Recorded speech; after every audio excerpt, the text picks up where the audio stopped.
Hello everyone, welcome back to the YouTube channel Tanisha teach. तो हम chapter 1 और 2 complete कर चुके हैं। Now will move to the chapter 3 जिसका नाम है mindful eating, a path to a healthy body. सबसे पहले स्टार्टिंग में यहाँ पे एक कोट लिखा हुआ है संस्कृत में, जिसकी इंग्लिश में मीनिंग दी हुई है, who is healthy, who is healthy, who is healthy, one who eat food that is wholesome in a moderate quantities and appropriate for season, time and place। Healthy वो होता है जो फिजिकली फिट होते हैं, जो कि खाना खाते हैं मॉडरेट क्वांटिटी में, ना ही ज़्यादा ना ही कम। अप्रोप्रिएट फॉर द सीज़न, जैसे आपने सुना होगा कि सर्दी में हम लोग आलू के पराठे वगैरह ज़्यादा खाते हैं, सरसों का साग और पालक की सब्जी वगैरह। तो सीज़न के टाइम, प्लेस और टाइम के अकॉर्डिंग हम, और होलसम का मतलब एक बैलेंस डाइट को मेंटेन करके। तो वो ही ये पहला कोट कहता है। उसके बाद में यहाँ पे दो स्टूडेंट है, medu and Mishti. Read thought of the day on science notice board every day. Today thought अन्न जतानी जीवंती, अन्न जतानी जीवंती makes them curious। Misty tell Medu that it is Sanskrit saying which mean food gives life to living being। खाना ही, आप खाना खाते तभी आपको energy आती है काम करने के लिए। तो वही ये लाइन कहती है, food give life to the living beings. खाना हमें जीवन देता है। जो लिविंग बीइंग्स होते हैं, जैसे ह्यूमंस हो गए या फिर कोई भी एनिमल, तो उन्हें खाना जीवन देता है। व्हाट डू वी ईट, यहाँ पे एक एक्टिविटी दी हुई है कि क्या क्या आप खाना खाते हैं। Food is an essential component of a daily life. जाहिर सी बात है, अगर आप खाना नहीं खाएंगे तो काम नहीं कर पाएंगे कुछ। मम्मी कहती है ना कि खाना नहीं खाओगे तो दिमाग नहीं चलेगा। इसका मतलब यही है कि आपको खाना ज़रूरी होता है अपनी डेली लाइफ की नीड्स को पूरा करने के लिए, डेली काम करने के लिए। यहाँ पे एक टेबल दी हुई है, table 3.1, food item consumed over a week, जिसमें डे दिए हैं Monday, Tuesday, Wednesday, Thursday, Friday. और फूड आइटम्स में आपको यहाँ पे फिल करनी है कि क्या क्या आप Monday, Tuesday, Wednesday, Thursday, Friday और सैटरडे को खाते हो। What observation can you make about your food from the data collected in table 3.2 3.1? Do you eat the same kind of food in every meal or do your choices vary? Compare your list with your। अब आपको क्या करना है कि आपको एक ऐसी list बनानी है और आपको और अपने फ्रेंड को भी कहना है कि ऐसी लिस्ट बनाए, और उसके बाद आपको सिमिलैरिटीज और डिफरेंसेस देखने हैं कि क्या सिमिलैरिटीज है और क्या डिफरेंसेस है। 3.2 कहती है, let us explore, find out the type of food traditionally consumed and the crop grown in various states of India। You may refer to book in your library, search the internet and interact with your friends, family, neighbors to collect information। तो आपके जो relatives हैं वो different reason में रहते होंगे। जैसे कोई इंडिया में ही केरला में रह रहा है, कोई गोवा, कोई तमिलनाडु, कोई दिल्ली, कोई मुंबई। तो वहाँ पे डिफरेंट चीज़ें फेमस होंगी। तो उसी के बारे में आप एक्सप्लोर कर सकते हैं, आप जान सकते हैं कि वहाँ क्या फेमस है।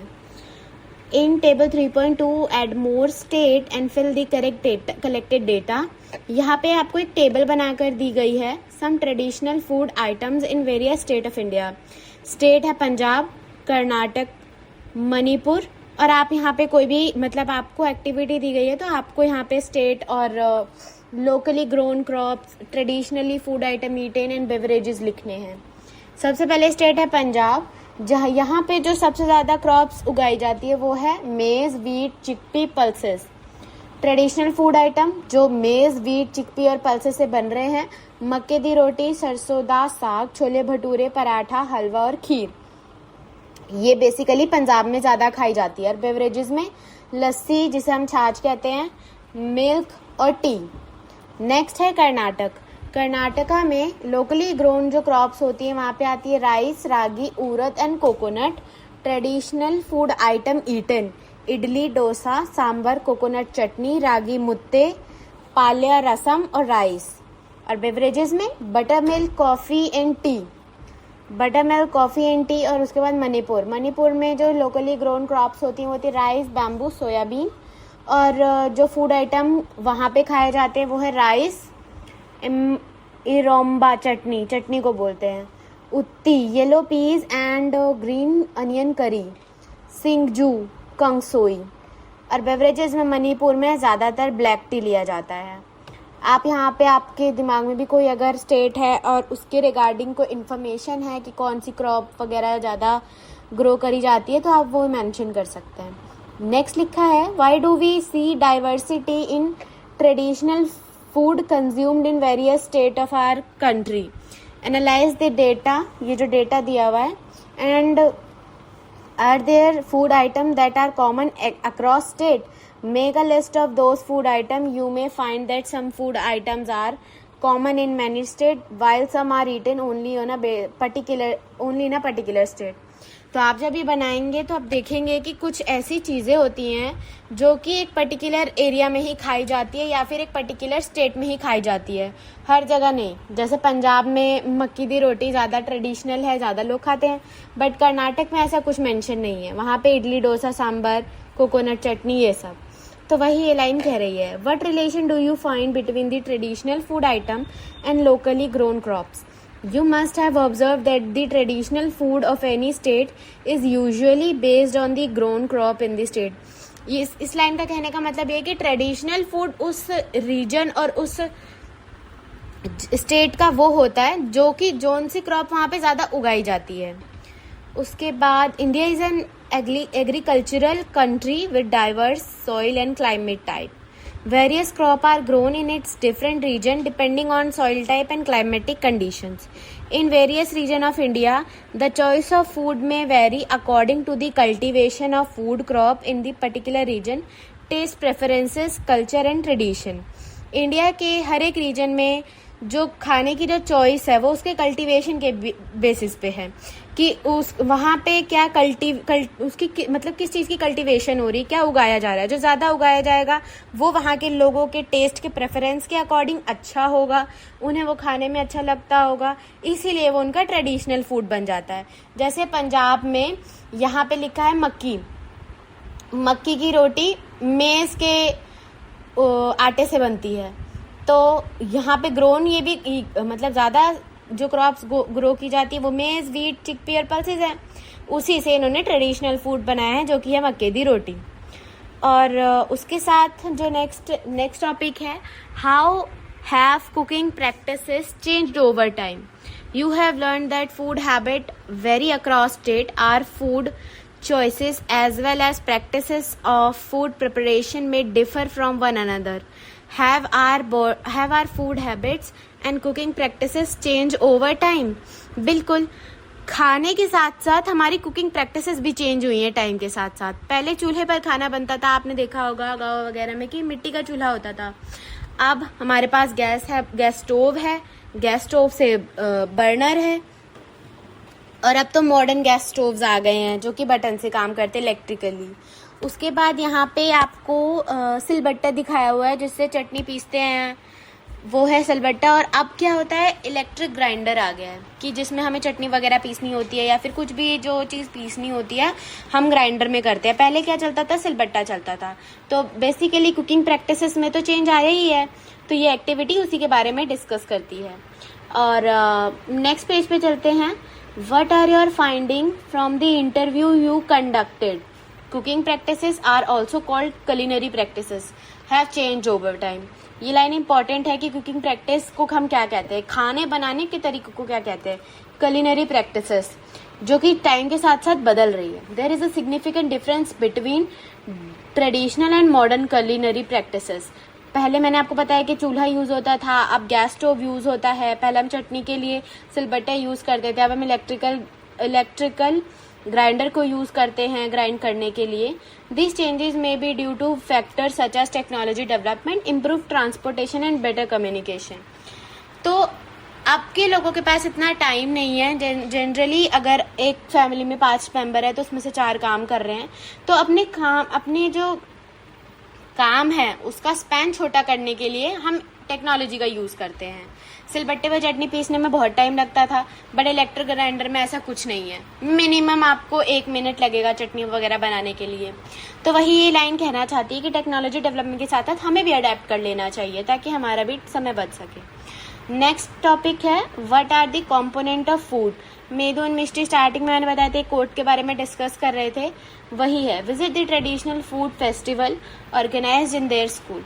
The theme of the festival is eat healthy and live healthy. उनके स्कूल में एक फेस्ट हुआ था जिसका थीम था eat healthy and live healthy. The festival features various stall displaying different kinds of traditional dishes. Dr. Poshita, a nutritional expert, explained to students that health is the ultimate wealth. अगर आप fit नहीं रहोगे तो आप कुछ काम नहीं कर पाओगे, वही ये लाइन कहना चाहती है। और ये एक डॉक्टर पोशिता है जो कि वहाँ की न्यूट्रिशनल एक्सपर्ट थी उस फेस्ट की। नेक्स्ट लाइन है, let us understand what doctor Poshita means by this statement. Have you ever missed a meal? How do you feel when you miss a meal? We feel tired, less energetic when we do not eat for some time. जब आप खाना नहीं खाते हैं तो आपको कैसा लगता है? कुछ लोगों को चक्कर आते होंगे, और उसके बाद आपने सुना है कि आपको एनर्जी मतलब कि लेस एनर्जेटिक जब आप खाना खाते हैं तो आप खाना नहीं खाते तो आपकी जो एक्टिविटी होती है वो टाइम के साथ साथ घटती जाती है। वही ये कहना चाहता है। What do you think a marathon runner drink glucose water during after race. आपको पता है कि जो मैराथन रेस रनर्स होते हैं वो ग्लूकोज का पानी क्यों पीते हैं रेस के बाद? क्योंकि glucose provide instant energy. Glucose is an example of a carbohydrate.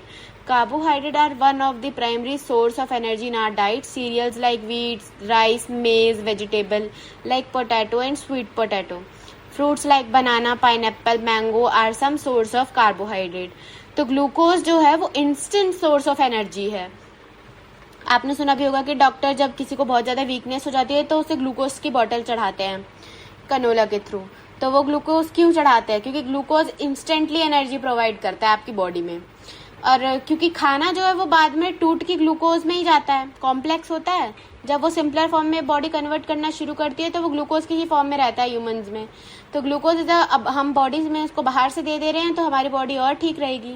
इसीलिए glucose is an example of a carbohydrate. और कार्बोहाइड्रेट एनर्जी का मेन सोर्स है। सीरियल्स लाइक वीट, राइस, मेज, इन सब में कार्बोहाइड्रेट हो, जनरली हर चीज़ में कार्बोहाइड्रेट होता है। और फिर यहाँ पे लिखा है, do you know that common sugar is also a type of carbohydrate. बिल्कुल, वो भी एक तरह का ग्लूकोज है। जो मीठी चीज़ होती है जैसे कि ग्लूकॉन-डी वगैरह आपने सुना होगा कि उससे भी ग्लूकोज मिलता है, तो उसमें भी कार्बोहाइड्रेट होता है और वो इंस्टेंट सोर्स ऑफ एनर्जी है। Why do you think we prefer to have laddu as a part of our traditional diet in winter. क्योंकि बेसन और कुछ लड्डू बेसन, कुछ आटे, घी से बने होते हैं। Main ingredient of laddu along with gond, edible gums कहते हैं जिन्हें इंग्लिश में, nuts and seeds, ghee and various kinds of oil are grouped under another kind of food component which is called as fat. यहाँ पे दो फूड कॉम्पोनेंट आपको explain करे हैं। पहला कार्बोहाइड्रेट किया है, दूसरा फैट किया हुआ है। फैट किस में होता है? ऑयल, घी, पूरी, ये सब जो बनती है पूरी में कार्बोहाइड्रेट भी होता है और फैट भी होता है। तो various kinds of oil are grouped under the another kind of food component जिसे हम फैट कहते हैं। और carbohydrate instant source of energy होते हैं। Source of fat can be from plants और एनिमल। फैट्स हमें प्लांट से भी मिलता है, एनिमल से भी मिलता है। Nuts such as groundnut, walnut, coconut, almond and seeds such as pumpkin seeds and sunflower seeds are some source of fat. Fat is a source of stored energy. Fat जो है ये सारे ना गुड फैट है। जो आप छोले भटूरे वगैरह खाते हो वो बैड फैट होते हैं, क्योंकि दो तरह के कार्बन्स होते हैं यहाँ हाइड्रोकार्बन्स में, सैचुरेटेड अनसैचुरेटेड, वो आप बाद में पढ़ोगे। बट ये जो ग्राउंडनट, वॉलनट, ये सारे गुड फैट है, तो ये आपकी बॉडी में हेल्प ही करते हैं, ओबेसिटी इंक्रीज नहीं करते। उसके बाद दो कंपोनेंट आपने पढ़ लिए हैं, कार्बोहाइड्रेट और फैट। नेक्स्ट पेज पे चलते हैं। Carbohydrate and fat provide us energy for performing various activity, therefore they are called energy giving food.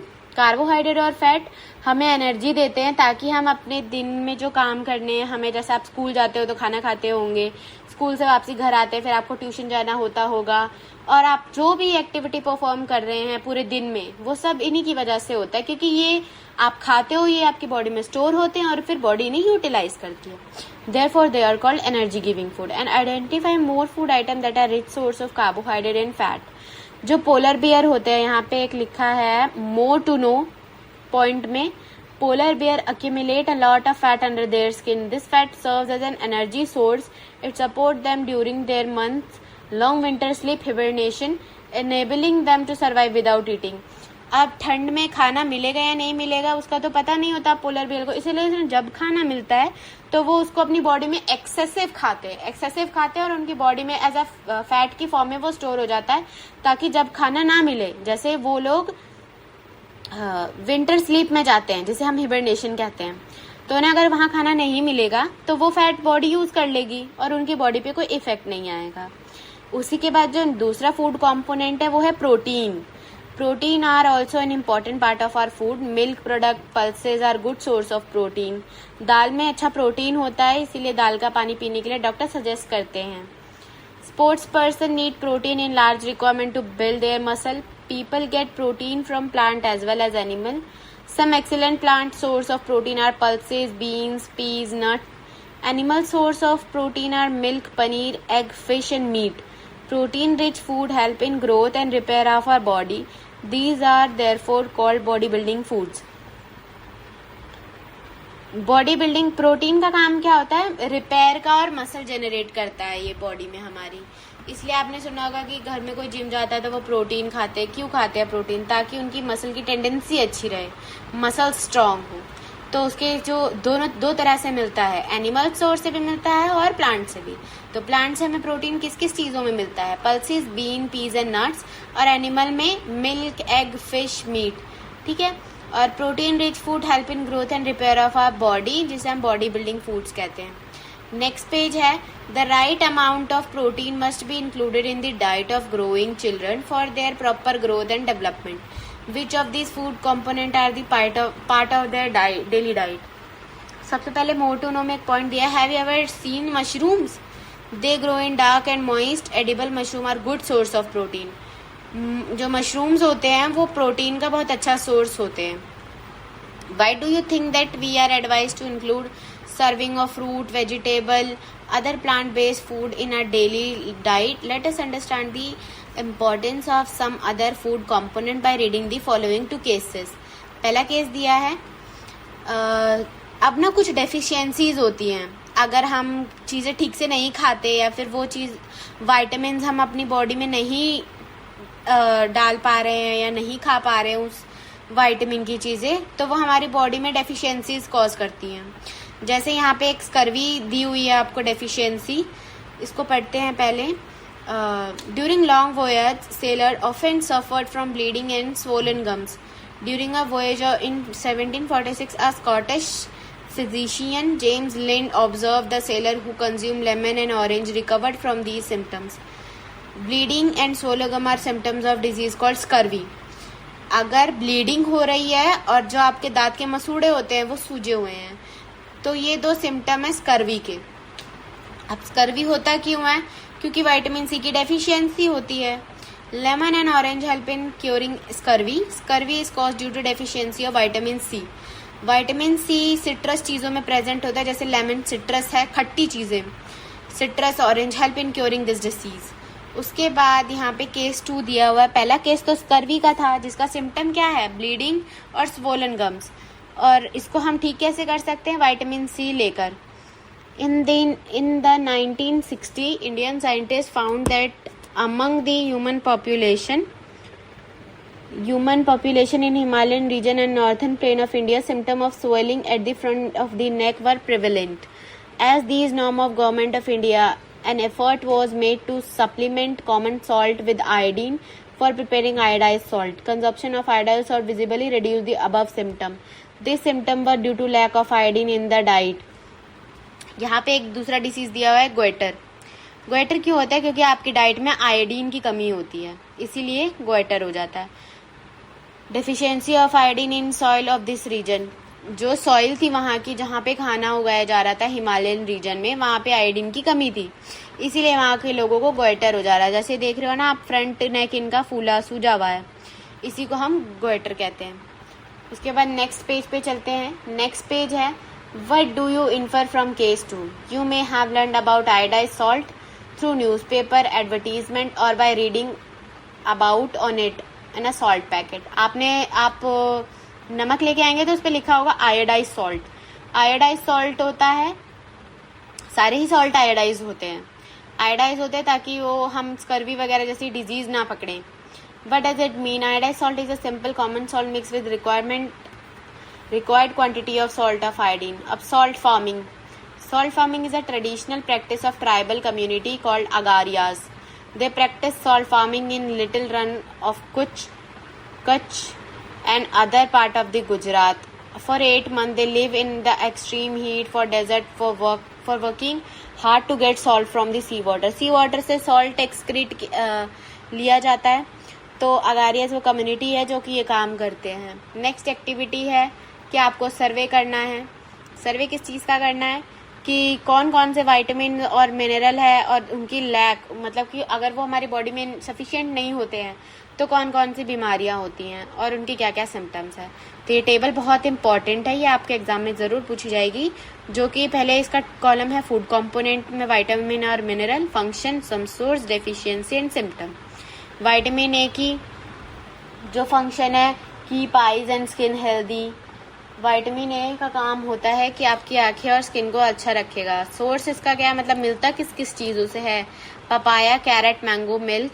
Deficiency से क्या होता है, अगर हमारी बॉडी में विटामिन ए नहीं होगा तो loss of vision, poor vision, darkness, रात को दिखेगा नहीं। Vitamin B1 keep heart healthy and support body to perform various function.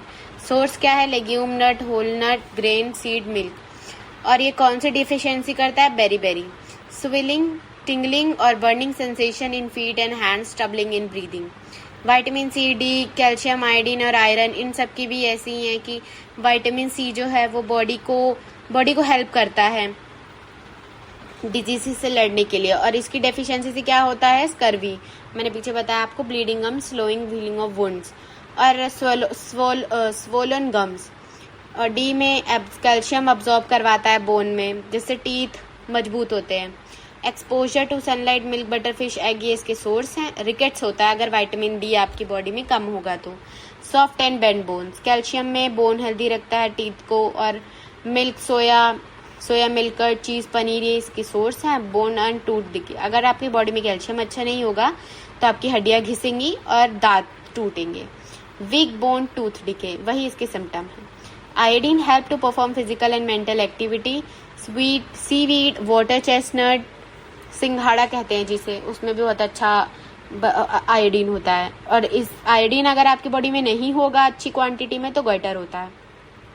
Iron, important component of blood. Green leafy vegetable, beetroot, pomegranate. Anaemia, अगर आपकी body में आयरन नहीं होगा अच्छे से तो अनेमिया होगा, खून की कमी कहते हैं जिसे। Weakness and shortness of breath, आप थोड़ा सा भी चलोगे या उठोगे बैठोगे तो आपकी सांस फूलेगी, वही कह रहा है ये पॉइंट। उसके बाद नेक्स्ट पेज पे चलते हैं। From figure 3.5 you have learn that vitamin A, B1, C and D are minerals, calcium, iodine and iron. Vitamin में तो A, B, C, D आ गए, बट मिनरल्स जो थे वो कैल्शियम, आयोडीन और आयरन थे। दो तरह से two group of food component that protect our body from various diseases. तो ये सारे जो विटामिन और मिनरल है ये हमारी बॉडी में बीमारियां होने से बचाते हैं हमें। तो हमें एक बैलेंस डाइट मेंटेन करके चलना चाहिए, जिसमें हमें time to time vitamin A, B1, C, D, calcium, iodine, iron, इन सब के सोर्सेज हमें खाते रहने चाहिए ताकि हमारी बॉडी में इन चीज़ की डेफिशिएंसी ना हो। विटामिन A के कुछ और सोर्स भी हैं यहाँ पे, मिल्क है, papaya, carrot and mango. Vitamin B के paneer, pumpkin seed, rice, wheat, flax seed अलसी कहते हैं जिसे। उसके बाद यहाँ पे सी पे दिया हुआ है some source of vitamin C, orange, tomato, amla, lemon, green chilli, guava. Vitamin D के जो सोर्स है fish, egg, edible mushroom and butter. Next है line, food component that provide energy, support growth, help repair and protect our body from diseases and maintain various bodily function are called nutrients. हमारी body को जो energy दे, support करे उसे grow होने में, repair के लिए और हमारी बॉडी को डिफरेंट डिजीजेस से बचाए। उन चीज़ों को जो ये चीज़ कर पाती हैं उन्हें हम न्यूट्रिएंट्स कहते हैं। The major nutrient in our food include carbohydrate, protein, fat, vitamin and mineral. Vitamin and mineral are also called protective nutrients, क्योंकि हमारी बॉडी को बनाने, रिपेयर करने और एनर्जी तो कार्बोहाइड्रेट भी देते हैं, बट ये हमारी बॉडी को ग्रो करवाने के काम ज़्यादा आते हैं। These nutrient protect our body from disease and keep us healthy. Your parent may have advise you to have milk. आपको मम्मी दूध देती होंगी पीने के लिए, जो कि आपको बिल्कुल पसंद नहीं होगा, बट फिर भी आपको ज़बरदस्ती पीना पड़ता होगा। तो milk, green vegetable, fruit and whole grain regularly. These food item are source of vitamins and minerals. Milk, green vegetables, fruit, ये सब क्या है? ये सब फूड आइटम है जो कि विटामिन एंड मिनरल प्रोवाइड करते हैं। Although vitamin and mineral are required in small amount, they are essential to keep our body healthy. What difference do you observe in raw and cooked vegetable? Have you ever noticed that vegetables sometimes lose their bright color or become softer and less crispy when cooked? Some example like vitamin C and other are lost during cooking due to heat. जो vitamin C अगर आप इसको पकाने लगोगे, नींबू वगैरह है जैसे, ऑरेंज वगैरह है, इनको आप पकाओगे तो विटामिन सी उड़ जाएगा, वो रहेगा ही नहीं खाने में, तो वो टोटल वेस्ट है, क्योंकि हीट वो बर्दाश्त नहीं कर सकते। Would it not be wise to include fruit and uncooked vegetable into our diet? Wash, cut or peeled vegetable and fruit may also result in loss of some vitamins.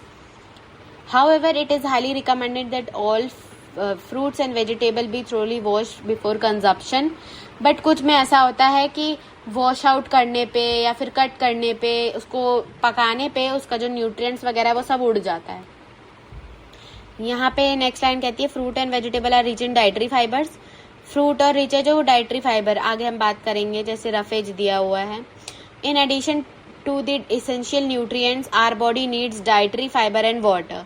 Dietary fiber also known as roughage do not provide any nutrients to our body. However, they are an essential component of our body. They help in body get rid of undigested food and ensure smooth passage of stool. Roughage in our food is provided mainly by suitable plant product.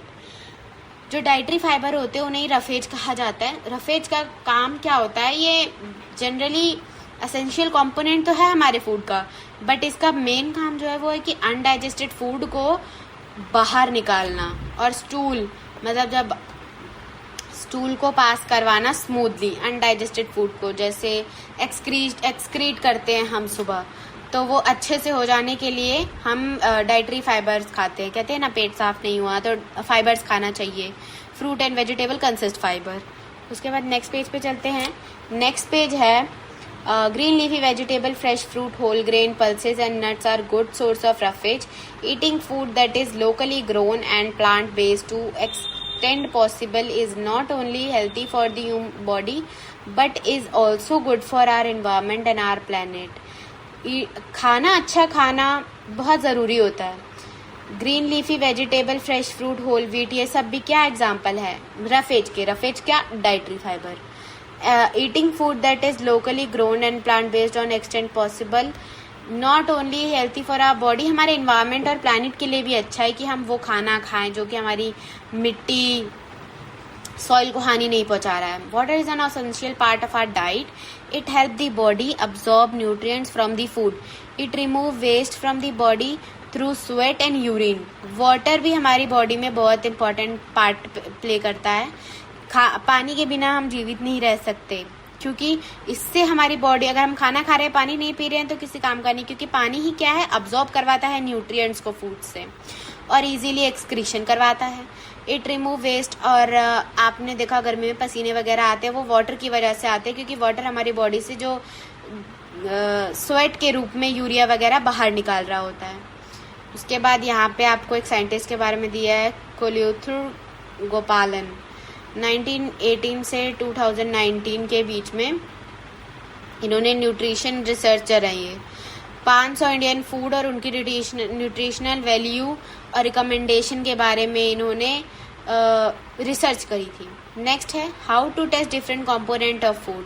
सबसे पहले यहाँ पे आपको एक important test दिया हुआ है, test याद करना आपके लिए बहुत इंपॉर्टेंट है, जो कि ये स्टार्च का टेस्ट। स्टार्च के टेस्ट में क्या करना है आपको, सबसे पहले ये आपके स्कूल की जो साइंस लैब होती है वहाँ पे आपको ये परफॉर्म करवाई जाएगी activity. Take a small quantity of food item such a slice of potato, cucumber, bread, some boiled rice and etcetera. You can take other food item for the testing. Place a small piece of each on the separated dish. With the help of dropper, put 2 to 3 diluted iodine. Iodine solution आपकी lab में available होता है, आपकी ma'am आपको बताएंगी जब वो उनको ये एक्टिविटी परफॉर्म करवानी होगी। बेसिकली ये स्टार्च का टेस्ट है। स्टार्च का टेस्ट पता कैसे लगता है, तो ड्रॉपर में लेना है आपको 2 से 3 आयोडीन का सोल्यूशन, और आपने जो भी लिया है, चाहे आपने पोटैटो लिया या कुछ भी लिया, जैसे बच्ची ने पोटैटो लिया हुआ है, पोटैटो में ये आयोडीन सोल्यूशन डाल रही है, नीले कलर का होता है वो solution. Observe if there is any change in the colour of the food item, have they turn blue black, record your observation. अगर बेसिकली मैं बता देती हूँ आपको, आलू में स्टार्च होता है तो ये टर्न कर देता है ब्लू ब्लैक कलर में। आयोडीन तो ब्लू होता ही है, बट जो पोटैटो है वो टर्न हो जाएगा ब्लू ब्लैक कलर में, जो कि प्रेजेंस इंडिकेट करता है किसकी, स्टार्च में। इसका मतलब कि इस चीज में स्टार्च प्रेजेंट है। नेक्स्ट पेज पे टेस्ट फॉर फैट। फैट के लिए क्या टेस्ट है, आपको एक छोटा सा पार्ट लेना है ऑफ अ फूड आइटम, जो कि fat that you tested for the presence of starch. जैसे आपने स्टार्च के लिए आलू चुना पीछे बच्चों ने, तो आप कुछ भी ले सकते हैं। Place each food item on a separated piece of paper. अब आपको उसको आप सब्जी भी ले सकते हैं, आप रोटी भी ले सकते हैं, पूड़ी भी ले सकते हैं, तो आपको फैट का टेस्ट करने के लिए आप कुछ भी ले सकते हैं। आपको उसे पेपर पे रखना है। Wrap the paper around the food and press it. अब आपको क्या करना है, उस पेपर को रैप करना है, जो भी चीज़ आपने रखी है, चाहे सब्जी रखी हो, चाहे रोटी रखी हो, चाहे पूड़ी रखी हो, चाहे कोई फल रखा हो या सब्जी रखी हो, जैसे कि कैप्सिकम एंड ऑल, तो आपको उस पेपर के अराउंड टैप करना है और उसको प्रेस करना है। जब आप प्रेस करोगे तो आप देखोगे ना कि वो हल्का हल्का सा, खाने में पानी तो होता ही है, जो कि paper, if a food atom contain a little water allow the paper two dry. अगर फूड आइटम में हल्का सा भी पानी वगैरह है तो उसको आप सूखने दीजिए। उसके बाद आप देखेंगे ना कि ऑयली पैच हो जाता है। अगर आपके कपड़ों पे सब्जी गिर जाती है तो उसका ऑयली पैच हो जाता है ना, येलो येलो पैच पड़ जाता है, तो वही ये बता रहा है, वैसे ही ऑयली पैच आपको पेपर में मिलेगा। आप जब पराठे वगैरह घर से लेकर आते हैं तो पराठों जो पेपर होता है उसमें पराठे का ऑयल लग जाता है, तो वही बता रहा है कि ऑयली पैच जो होता है पेपर पे, वो क्या टेस्ट को, मतलब वो किस चीज़ के टेस्ट के बारे में बता रहा है, फैट के बारे में।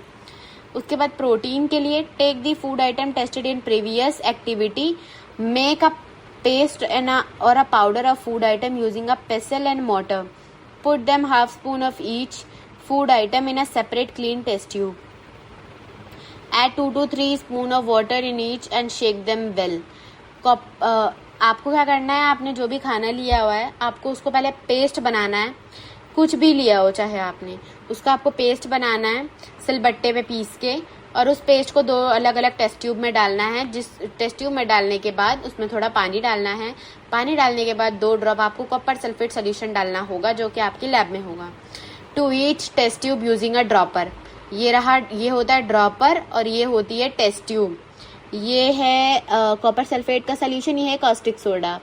अब ब्रेड लिया, यहाँ पे ब्रेड का टेस्ट हो रहा है। इसको पीसा आपने, पीस के इसके बाद इसमें आपने पानी डाला, पानी डालने के बाद कॉपर सल्फेट डाला। Now take another dropper and add 10 drop of caustic soda solution to each tube.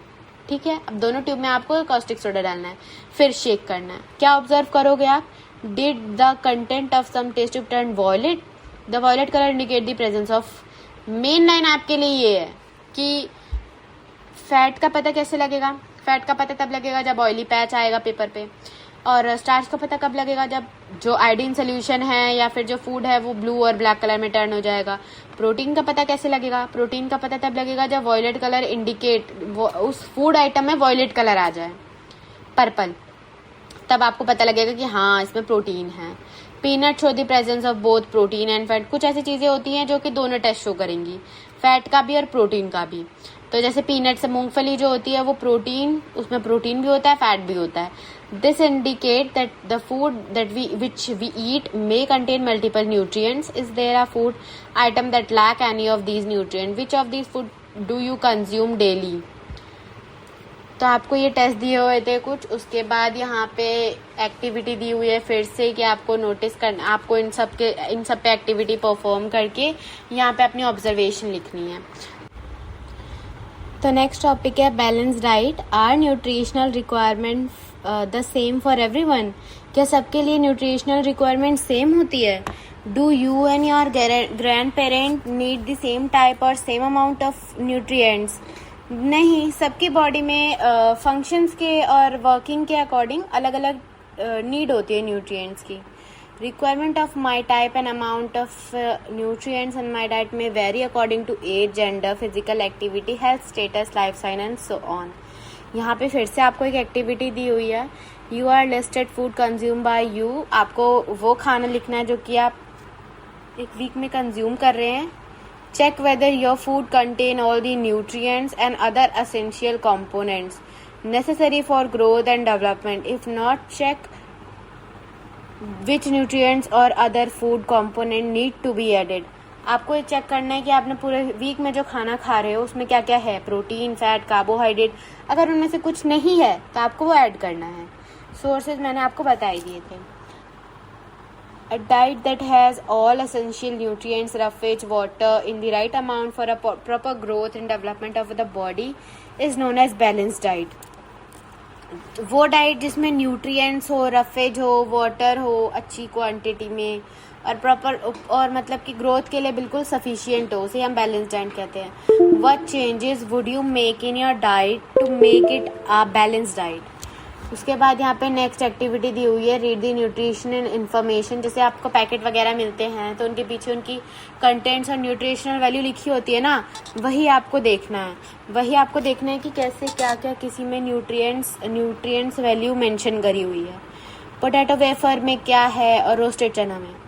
तो जैसे पोटैटो वेफर के लिए एनर्जी 536 किलो कैलोरीज, फैट्स 35 ग्राम, कार्बोहाइड्रेट 53, प्रोटीन 7, डाइटरी फाइबर 4.8 और चना के लिए energy 355 kilo calorie, fat 6.26, carbohydrate 50। जैसे कि कार्बोहाइड्रेट पोटैटो चिप्स में ज़्यादा है, रोस्टेड चना में उतना नहीं है। प्रोटीन रोस्टेड चना में ज़्यादा है, पोटैटो वेफर में नहीं है। तो यही होती है न्यूट्रिशनल इन्फॉर्मेशन जो कि हर एक पैकेट के पीछे आपको दी होगी। Some food have high calorie due to high sugar and fat content. Calories कैसे इंक्रीज होती है? जिस चीज़ में ज़्यादा चीनी होगी, ज़्यादा फैट होगा, वो हाई कैलोरी को होंगी। Moreover they contain very low amount of protein, mineral, vitamin, dietary fibre.